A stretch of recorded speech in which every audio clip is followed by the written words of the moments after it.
ಚಿಕ್ಕಮಗಳೂರು ಅರಣ್ಯದಲ್ಲಿ ಶರಣ್ಯ ಸಿಕ್ಕ ಬೆನ್ನಲ್ಲೇ ಮತ್ತೋರ್ವ ಬಾಲಕಿ ಕಾಣೆ. ಚಂದ್ರದ್ರೋಣ ಪರ್ವತದಲ್ಲಿ ಕೇರಳದ ಅಪ್ರಾಪ್ತೆ ನಾಪತ್ತೆ. ಚಿಕ್ಕಮಗಳೂರಿನ ಚಂದ್ರದ್ರೋಣ ಪರ್ವತ ಶ್ರೇಣಿಯಲ್ಲಿ 14 ವರ್ಷದ ಕೇರಳ ಮೂಲದ ಬಾಲಕಿ ನಾಪತ್ತೆಯಾಗಿದ್ದಾಳೆ. 40 ಜನರ ಪ್ರವಾಸಿ ತಂಡದೊಂದಿಗೆ ಬಂದಿದ್ದ ಆಕೆ ಮಾಣಿಕ್ಯಧಾರ ಬಳಿ ಕಾಣೆಯಾಗಿದ್ದು, ಕೂಡಲೇ ಸ್ಥಳೀಯರು ಹುಡುಕಾಟ ನಡೆಸಿದ್ದರು. ಇದೀಗ ಅಗ್ನಿಶಾಮಕ, ಅರಣ್ಯ, ಪೊಲೀಸ್ ಇಲಾಖೆಗಳು ಡ್ರೋನ್ ಸಹಾಯದಿಂದ ಬಾಲಕಿಯ ಶೋಧ ಕಾರ್ಯದಲ್ಲಿ ತೊಡಗಿವೆ. ಕೊಡಗಿನಲ್ಲಿ ಚಾರಣಕ್ಕೆಂದು ತೆರಳಿದ್ದ ಶರಣ್ಯ ನಾಪತ್ತೆಯಾಗಿ ವಾಪಸಾದ ಬೆನ್ನಲ್ಲೇ ಅದೇ ರೀತಿಯ ಮತ್ತೊಂದು ಪ್ರಕರಣ ಬೆಳಕಿಗೆ ಬಂದಿದೆ. ಜಿಲ್ಲೆಯ ಚಂದ್ರದ್ರೋಣ ಪರ್ವತ ಸರಣಿಯಲ್ಲಿ ಪ್ರವಾಸಕ್ಕೆ ಬಂದಿದ್ದ ಅಪ್ರಾಪ್ತ ಬಾಲಕಿ ನಿನ್ನೆ ಸಂಜೆ ಸುಮಾರು 6 ಗಂಟೆಯಿಂದ ಕಾಣೆಯಾಗಿದ್ದಾಳೆ.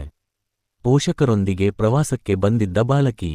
ಕೇರಳ ರಾಜ್ಯದ ಪಾಲಕ್ಕಾಡ್ ಮೂಲದ 14 ವರ್ಷದ ಈ ಬಾಲಕಿ ಪೋಷಕರೊಂದಿಗೆ ಸುಮಾರು 40 ಜನರ ತಂಡದೊಂದಿಗೆ ಪ್ರವಾಸಕ್ಕೆ ಬಂದಿದ್ದಳು.